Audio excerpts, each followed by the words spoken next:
Deeper than the Grand Canyon on Earth, a whopping 71% of our planet's landmass remains buried underwater. As a result, many magnificent geologic formations remain largely hidden from view.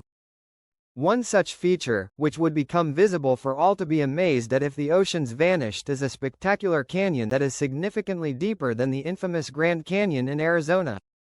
While the deepest point of the Grand Canyon is 6,093 feet or 1,857 meters deep, a structure known as Jemchug Canyon maxes out at a whopping 8,530 feet or 2,600 meters deep.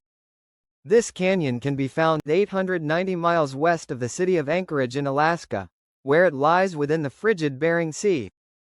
There, the Jemchug Canyon is carved into more than 100 miles in length of the ocean floor, with its edifice being up to 15.4 miles wide, a bit less than the widest point in the Grand Canyon.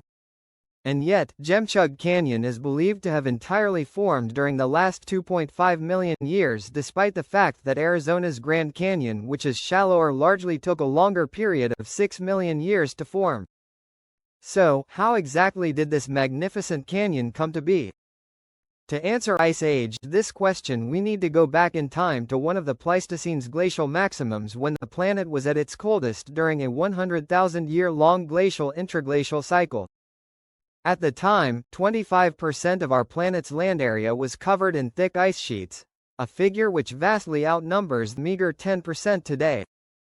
Because so much of our planet's water was locked in ice sheets at the time on land, the global sea level was far lower, with this ancient shoreline starting at what is today 122 meters or 400 feet below sea level.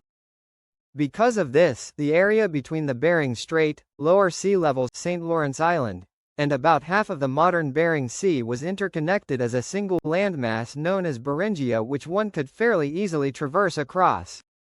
This contained many of the same large rivers Alaska holds today, except their extent continued far below the modern sea level. The largest of these was the Yukon River, which extended an additional 479 miles in length to a spot 60 miles north-northeast of the continental shelf referred to as the Eastern Bering Sea Shelf. As the ancient Yukon River continued flowing at a high rate, every year during the Ice Age it emplaced 24 million cubic meters of sediment, which is hypothetically enough to fill a square mile of land with 30.4 feet thick of sediment every single 365 days.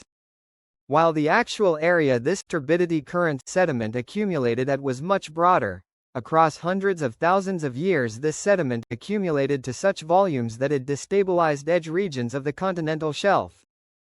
After this occurred, sections of it occasionally collapsed almost like a form of underwater landslide, carrying millions to sometimes hundreds of billions of tons of rock in a strong current known as a turbidity current.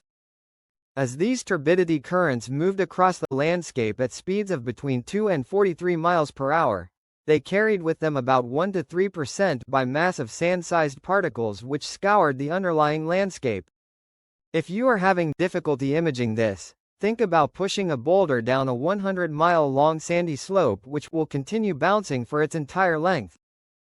This boulder will end up excavating more than its volume in underlying rock, which in the case of a turbidity current means about 1 cubic meter of sediment excavates 22.2 cubic meters of rock.